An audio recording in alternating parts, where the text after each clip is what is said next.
বাঁশ ডলা খেয়েছেন, সিদ্ধ আন্ডা খেয়েছেন, কিন্তু ভুলে যাবেন না অতীতকে। বাঙালি আমরা সহজে খুব অতীতকে ভুলে যাই, কিন্তু আমি, আমার অন্তরে বঙ্গবন্ধু, আমার অন্তরে বাংলাদেশ আপনাকে ছুঁড়ে ফেলে দিবে। এটা আমার ভবিষ্যৎবাণী। জয় বাংলা, জয় বঙ্গবন্ধু, জয়। আসসালামু আলাইকুম। আমি মুক্তিযোদ্ধা ইসমাইল খান আনসারি বলছি, যুক্তরাষ্ট্র থেকে। আমার আজকে মহান স্বাধীনতা দিবসে এই ভাষণটা বর্তমান সরকার, বাংলাদেশ সরকারের স্বরাষ্ট্রমন্ত্রী জনাব সালাউদ্দিন আহমেদ বাহাদুরের জন্য। আপনি কি শুনেছেন, আপনি দেখেছেন প্রধানমন্ত্রী ইন্দিরা গান্ধী জিয়াউর রহমানকে স্বাধীনতার ঘোষক বলেছে? আপনি নিজ কানে শুনেছিলেন? কোন কিতাবে, কোন ইতিহাসে, কোন জায়গায় লেখা আছে? আছে কোনো দলিলপত্র? আছে কোনো অডিও? আছে কোনো ভিডিও? সালাউদ্দিন সাহেব, উল্টো পাল্টা কথা বলেন না, তেল মারা বন্ধ করেন। মন্ত্রী হয়েছেন, বর্তমান বাংলাদেশ সরকারের আপনি স্বরাষ্ট্রমন্ত্রী হয়েছেন, গৃহমন্ত্রী হয়েছেন, আরো মন্ত্রণালয়ের দায়িত্ব পাচ্ছেন, কত কিছু করছেন, করেন। কিন্তু আমি আপনাকে একটা কথা বলে দেই, আমি জেনারেল জিয়াউর রহমান, মরহুম রাষ্ট্রপতি, তার সাথে আমি সার্ভিস করেছি, তার সাথে আমি চলেছি, পথে পথে হেঁটেছি, বিভিন্ন জায়গায় তার সাথে আমি হেঁটেছি, খাল খনন প্রোগ্রামে হেঁটেছি ডিউরিং মাই সার্ভিস। আমি জিয়াউর রহমান সাহেবকে যতখানি কাছে থেকে চিনেছি, আপনারা তার টিকিটিও চেনেন না, দেখেননি তাকে কোনোদিন, জানেননি কোনোদিন তার সাথে, তার সামনে যান নাই, তার সাথে হ্যান্ডশেক করেন নাই। তাই সে প্রেসিডেন্ট জিয়াউর রহমান আপনাকে কোনোদিন মেডেল পরিয়ে দেয় নাই, কিন্তু আমি পেয়েছি। সুতরাং যারা মরে গেছে, যারা গত হয়ে গেছে, বঙ্গবন্ধু শেখ মুজিব জাতির জনক, প্রেসিডেন্ট প্রয়াত রাষ্ট্রপতি জিয়াউর রহমান সাহেব তিনি ছিলেন second in command of Bangladesh army, সেনাবাহিনী। মনে রেখেন, সেইটাও বঙ্গবন্ধুর হাতে দেওয়া, তাকে দিয়েছে, তাকে বানিয়েছে second in command of Bangladesh army. সুতরাং ও সমস্ত ইতিহাস আপনি জানেন না।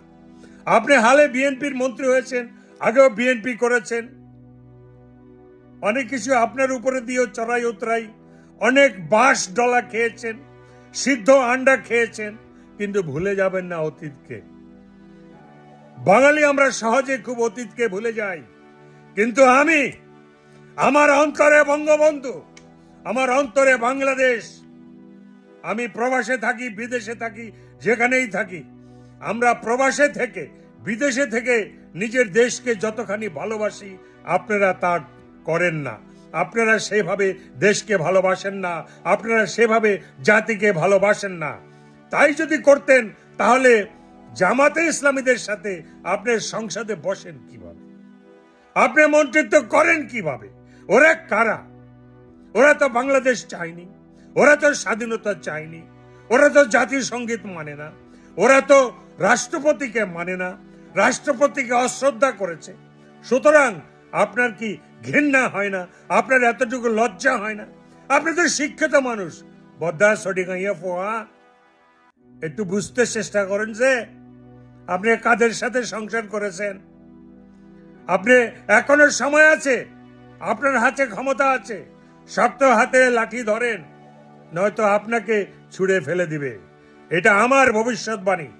জয় বাংলা, জয় বঙ্গবন্ধু, জয় হোক বাংলার মেহনতি মানুষের। জয় বাংলা স্লোগান দেয়ায় তরুণীকে গ্রেফতারের ঘটনায় সমালোচনা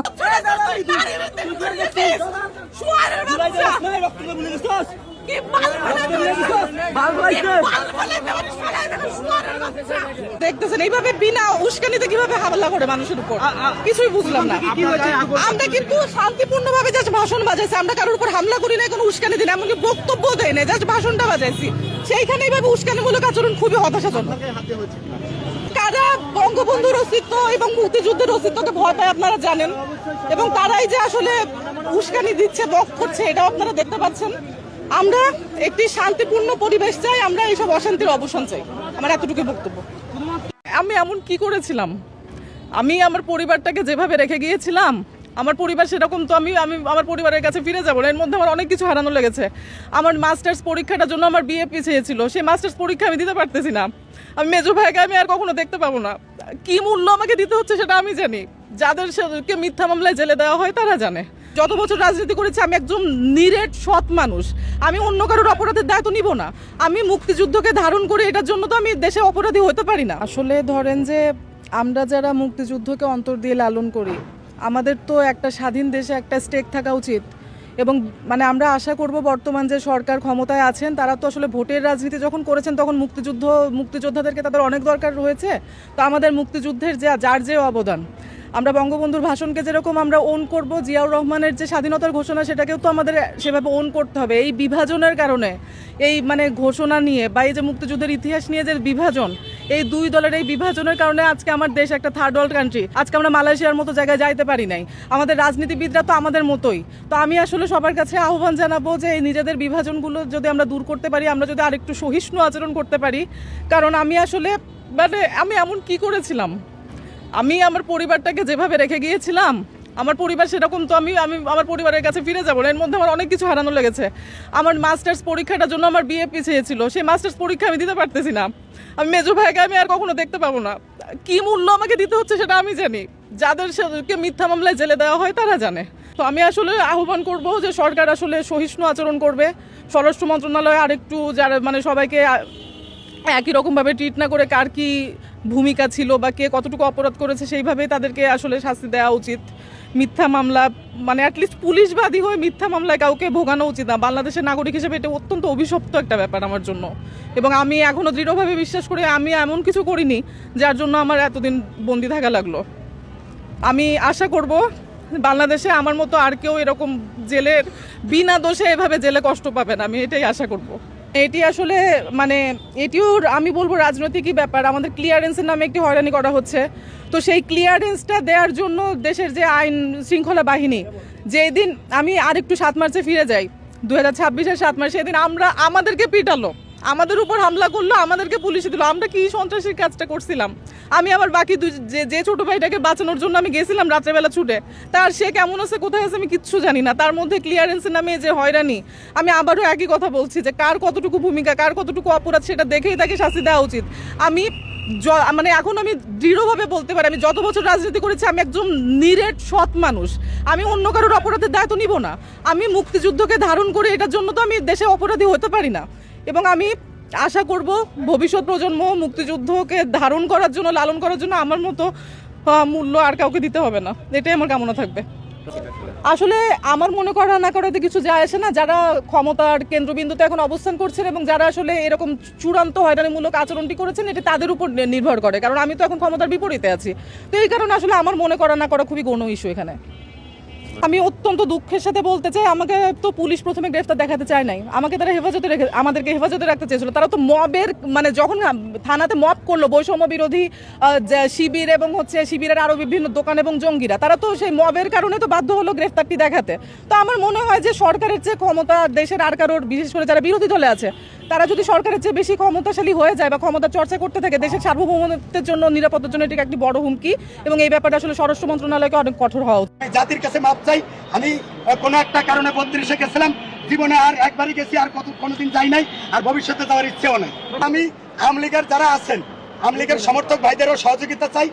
আপনারা আমাকে ভুল বুঝেন না, আমি প্রতিবাদী কণ্ঠ। মুজিবের দেশের 20 কোটি মানুষের হৃদয়ের স্পন্দন।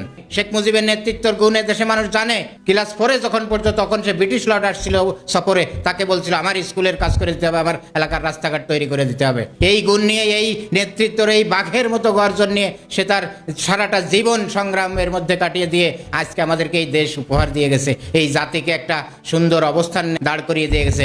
আপনারা তো পোশাক করে তারপর ওখান দিয়ে ভয়তে আইয়ে পড়বেন, আপনারা ওখানে গিয়ে ফিট পড়বেন। আর বঙ্গবন্ধুর মাথার উপরে ছিল অস্ত্রের ঝঞ্ঝানি, আর নিচে বসে জনসাধারণের কাছে তার সেই যুদ্ধের প্রস্তুতির রণকৌশল তিনি দিয়েছেন। এই 7ই মার্চ বাতিল করবে, আমার মামুর বাড়ির ব্যাসাদ পেয়ে গেছে।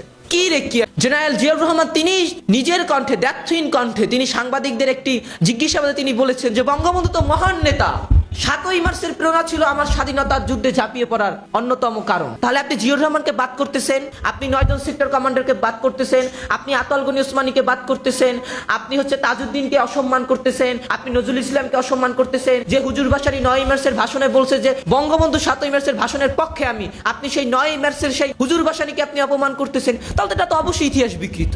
ইতিহাস বিকৃত। আজকে অনেকে বলে কি জানেন, জয় বাংলার পরিবর্তে নাকি জয় পাকিস্তান বলা হয়েছিল। হায় রে নরধম নরপশু, এবং কি বলে ওটাকে বর্বরের দল। তৎকালীন সময় আসম আব্দুর রব তিনি পরবর্তীতে জাসদ গঠন করে, তার থেকে তো বিরোধিতা বঙ্গবন্ধুর বেশি কেউ করেনি। তিনিই বলেছেন বঙ্গবন্ধুর পায়ের কাছে তিনি বসা ছিলেন, এবং যতক্ষণ না পর্যন্ত বঙ্গবন্ধু স্বাধীনতার ঘোষণা এবং জয় বাংলা স্লোগান না দিয়েছে ততক্ষণ পর্যন্ত তিনি সেখান থেকে উঠেন।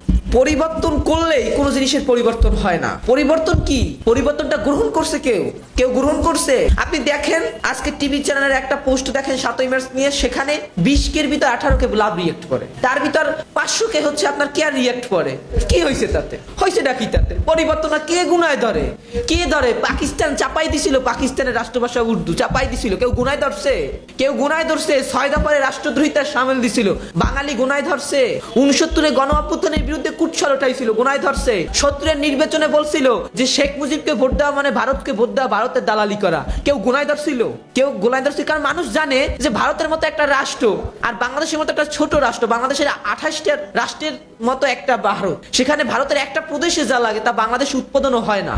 মানুষ সুযোগে নাই, মানুষ এখন সজাগ। পরিবর্তন করলে তাতে কিচ্ছু আয় যায় না। ওই সরকারি বই থেকে পরিবর্তন করুক, তাতে কি মানুষ শুনবে না? এবারের সংগ্রাম আমাদের স্বাধীনতার সংগ্রাম, এবারের সংগ্রাম আমাদের মুক্তির সংগ্রাম। কোন নেতাই বলতে পারছে? এরকম বক্তব্য দিতে পারছে? কোন নেতাই বলতে পারছে সুদৃঢ় এবং সুকৌশলী ভাবে? পারে নাই। পারবে কেমনে? দেশের প্রতি দায়বদ্ধতা থাকতে হয়, জনগণের প্রতি দায়বদ্ধতা থাকতে হয়, স্বাধীনতার প্রতি দায়বদ্ধতা থাকতে হয়। বঙ্গবন্ধু শেখ মুজিবুর রহমানের 7ই মার্চের ভাষণে তিনি গণতন্ত্র, সমাজতন্ত্র, ধর্মনিরপেক্ষতা, জাতীয়তাবাদ এবং এই দেশের মানুষের মুক্তির বীজ বপন করে। সেই ভাষণের ভিতর নিহিত ছিল স্বাধীনতার সেই যুদ্ধের প্রস্তুতি। 26শে মার্চ ঘোষণা হয়ে গেল আর যুদ্ধ হয়ে গেল কেন? একদিনে কি যুদ্ধের প্রস্তুতি হয়েছিল? 7ই মার্চের ভাষণের পর সমগ্র জাতি বুঝে গিয়েছিল যে আমাদেরকে যুদ্ধের ময়দানে নামতে হবে। যুদ্ধের দামামা বাজছে, পাকিস্তানি হানাদার বাহিনীর শেষ সৈন্যটিকে বাংলার মাটি হতে উৎখাত করতে হবে। সেই ম্যান্ডেট নিয়ে সমগ্র বাঙালি জাতি 7ই মার্চের তৎকালীন রেসকোর্স ময়দান, বর্তমান সরদি উদ্যানে নারী, পুরুষ, যুবক, যুবতী, কৃষক যার যার স্থান থেকে ছুটে এসেছিল। কেন ছুটে এসেছিল? যুদ্ধের প্রস্তুতি কিভাবে গ্রহণ করা যায় তা শুনতে। যুদ্ধে প্রস্তুতিতে বঙ্গবন্ধু কি বলেছে? আমি যদি নাও থাকি, আমি যদি হুকুম দেবার নাও পারি, তোমরা তোমাদের সংগ্রাম চালিয়ে যাবে। এখানে বঙ্গবন্ধু কি একেবারে পরিপূর্ণভাবে বলে দিয়েছে যে তার অনুপস্থিতিতে কি করতে হবে? সংগ্রাম করতে হবে। বঙ্গবন্ধু নেই, সংগ্রাম করতে হবে। বঙ্গবন্ধুকে কারাগারের ওই অন্ধকার প্রকাশে যদি রাখে, আমরা সংগ্রাম করব। নেতা তো সে, যে নেতা জেলে যাওয়ার পর তার আদর্শের উপর ভিত্তি করে যুদ্ধ হয়। আপনি দেখুন নেলসন ম্যান্ডেলা, তিনি জেলে ছিল, তার আদর্শের উপর ভিত্তি করে সংগ্রাম হয়েছে। নেতারা তো কখনো মারা যায় না, নেতা তো থাকে মহিয়ান। এমন জীবন করিবে ঘটন, হাসিলে তুমি কাঁদিবে ভুবন। 7ই মার্চের ভাষণে বঙ্গবন্ধু সমগ্র বাঙালি জাতির কাছে একটা অবিসাংবাদিত নেতা। 1952 সালের ভাষা আন্দোলন ছিল বাঙালি জাতির অস্তিত্বের প্রথম সুর। যে অস্তিত্বের সুরে গলা লাগিয়ে বাংলার দামাল ছেলেরা, বাংলার মানুষ 200 বছরের পরাধীনতা, গোলামি, ঔপনিবেশী এবং জালেমদের বিরুদ্ধে সংগ্রামে আত্মনিয়োগ করেছিল। 1954 সালের প্রাদেশিক নির্বাচন, 1958 সালের প্রাদেশিক নির্বাচন, 1962 সালের শিক্ষা আন্দোলন, 66-এর 6 দফা, 69-এর গণ অভ্যুত্থান, 70-এর সাধারণ নির্বাচন। এই নির্বাচনে সমগ্র বাঙালি জাতি বঙ্গবন্ধু তথা আওয়ামী লীগকে সংখ্যাগরিষ্ঠ আসনে তারা রূপায়িত করে। এটা কেন করে? 6 দফা ছিল বাঙালির মুক্তির সনদ। 6 দফার সাথে 70 রিলেটেড, 70-এর সাথে 71 রিলেটেড। এবং 71-এ আমি যদি বিএনপির ভাষায় বলি, বিএনপি বলে জিয়াউর রহমান স্বাধীনতা ঘোষণা দিয়েছে, বঙ্গবন্ধুর পক্ষে তিনি স্বাধীনতার ঘোষণা দিয়েছে। জেনারেল জিয়াউর রহমান তিনি নিজের কণ্ঠে, দ্ব্যর্থহীন কণ্ঠে তিনি সাংবাদিকদের একটি জিজ্ঞাসাবাদে তিনি বলেছেন যে বঙ্গবন্ধু তো মহান নেতা, 7ই মার্চের প্রেরণা ছিল আমার স্বাধীনতার যুদ্ধে ঝাঁপিয়ে পড়ার অন্যতম কারণ। তাহলে আপনি জিয়াউর রহমানকে বাদ করতেছেন, আপনি 9 জন সেক্টর কমান্ডারকে বাদ করতেছেন, আপনি আতাউল গনি ওসমানীকে বাদ করতেছেন, আপনি তাজউদ্দিনকে অসম্মান করতেছেন, আপনি নজরুল ইসলামকে অসম্মান করতেছেন। যে হুজুর ভাসানী 9ই মার্চের ভাষণে বলছে যে বঙ্গবন্ধু 7ই মার্চের ভাষণের পক্ষে আপনি সেই 9ই মার্চের সেই হুজুর ভাসানীকে আপনি অপমান করতেছেন। তাহলে এটা তো অবশ্যই ইতিহাস বিকৃত। আজকে অনেকে বলে কি জানেন, জয় বাংলার পরিবর্তে নাকি জয় পাকিস্তান বলা হয়েছিল। হায় রে নরধম নরপশু এবং কি বলে ওটাকে বর্বরের দল। তৎকালীন সময় আসম আব্দুর রব তিনি পরবর্তীতে জাসদ গঠন করে, তার থেকে তো বিরোধিতা বঙ্গবন্ধুর বেশি কেউ করেনি। তিনিই বলেছেন বঙ্গবন্ধুর পায়ের কাছে তিনি বসা ছিলেন এবং যতক্ষণ না পর্যন্ত বঙ্গবন্ধু স্বাধীনতার ঘোষণা এবং জয় বাংলা স্লোগান না দিয়েছে ততক্ষণ পর্যন্ত তিনি সেখান থেকে ওঠেন। তাইলে যে বিরোধিতা করলো বঙ্গবন্ধুর সে সত্য কথা বললো, আর আপনার তখন জন্ম হয় না, আপনি বললেন জয় পাকিস্তান।